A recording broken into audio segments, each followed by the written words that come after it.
Fatty liver disease जिगर की चर्बी को कहते हैं और पिछले कुछ सालों से ये बड़ी स्पीड से बड़ी तेजी के साथ फैल रही है। और इसकी सबसे बड़ी प्रॉब्लम ये होती है कि इसकी कोई अलामत नहीं होती। हो सकता है आपको फैटी लिवर का मसला हो, आपके जिगर पे चर्बी हो और आपको पता भी ना हो, क्योंकि इसकी अलामत तो है नहीं, इसलिए आपको पता ही नहीं चलेगा कि आपको फैटी लिवर का मसला है, आपके जिगर पे चर्बी है। शुरू में पहले के कुछ वक्त में आप पे कोई अलामत नहीं आती, लेकिन जब जिगर डैमेज होना शुरू हो जाता है, जिगर पे चर्बी आना शुरू हो जाती है, फिर आप में अलामत आनी शुरू हो जाती है। अलामत में क्या होता है, जिस्म दर्द करना शुरू कर देता है, आप हर वक्त थकावट फील करते हैं, पीलिया हो जाता है, बाज़ पेट में पानी पड़ जाता है, एंकल्स की स्वेलिंग होनी शुरू हो जाती है, खून की कमी भी हो जाती है। ये सारी अलामत आखिरी स्टेजेस पे आती हैं। कई साल गुजर जाने के बाद जब जिगर काफी ज्यादा डैमेज हो जाता है, फिर ये अलामत आनी शुरू हो जाती है। तो अगर आपके अंदर ये अलामत पाई जाती हैं तो हो सकता है कि आपको जिगर की चर्बी हो। पहले नंबर पे मोटापा है। अगर आप बहुत ज्यादा मोटे हैं, आपके अंदर बहुत ज्यादा चर्बी है, तो हो सकता है कि आपको फैटी लिवर का मसला हो। जिगर का एक बहुत ज्यादा जरूरी काम कोलेस्ट्रॉल को और चर्बी को प्रोसेस करना होता है। जो आपकी अंतड़ियों से, इंटेस्टाइन से आ रही होती है, उसको प्रोसेस करना होता है। कोलेस्ट्रॉल की पैकेजिंग करता है, उसको तोड़ता है, फिर नया बनाता है। और अगर आपके जिस्म में कोलेस्ट्रॉल ज्यादा होगा, आपका खाना ऐसा होगा कि कोलेस्ट्रॉल ज्यादा है, गंदा कोलेस्ट्रॉल ज्यादा होना शुरू हो जाए, तो उन लोगों में फैटी लिवर होने के चांसेस बहुत ज्यादा हो जाती है। दूसरे नंबर पे जिन लोगों को शुगर होती है, डायबिटीज का मसला होता है, उन लोगों में भी फैटी लिवर होने के बहुत ज्यादा चांसेस होते हैं। तीसरे नंबर पे जो इंसुलिन रेजिस्टेंट के पेशेंट होते हैं, उनमें भी फैटी लिवर होने के बहुत ज्यादा चांसेस होते हैं। इसके अलावा जो पीकॉस के पेशेंट्स होती हैं, पॉलीसिस्टिक ओवरी सिंड्रोम, फीमेल जो पेशेंट होती हैं जिनमें ओवरी वगैरह का मसला होता है, उनमें भी फैटी लिवर होने के चांसेस ज्यादा होती हैं। बहुत बड़ा इशू सेडेंटरी लाइफस्टाइल है। अगर आप बहुत ज्यादा बैठे रहते हैं, आपका काम ही ऐसा है कि ज्यादा देर तक आपने बैठा रहना होता है, आप एक्सरसाइज नहीं करते, आपकी कोई फिजिकल एक्टिविटी नहीं है, तो फिर भी आपके अंदर फैटी लिवर होने के बहुत ज्यादा चांसेस होते हैं। इसके अलावा अगर आपका खाना पीना ही ऐसा है कि आपकी खुराक के अंदर प्रोसेस्ड फूड ज्यादा है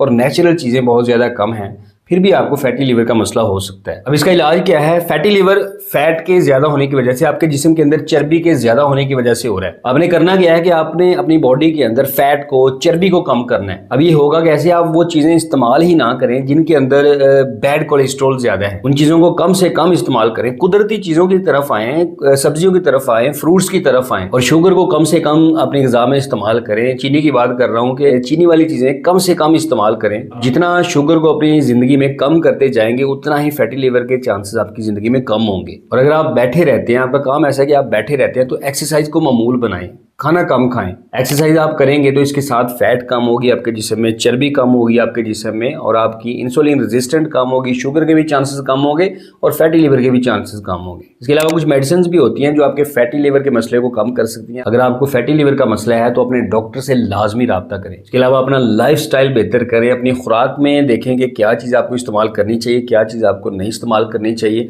वर्जिश को अपना मामूल बनाएं। शुगर वाली चीज़ें कम से कम इस्तेमाल करें। प्रोसेस्ड फूड कम से कम इस्तेमाल करें। फ्रूट्स का ज़्यादा इस्तेमाल करें। नेचुरल चीज़ें ज़्यादा इस्तेमाल करें। सब्जियां इस्तेमाल करें, फ्रूट्स इस्तेमाल करें, तो इंशाल्लाह आपका फैटी लिवर का मसला ठीक होना शुरू हो जाएगा। तो मज़ीद इस तरह की वीडियोज़ के लिए इस वीडियो को लाइक कर दें, चैनल को सब्सक्राइब कर दें और वीडियो को शेयर भी लाजमी करें। बहुत शुक्रिया।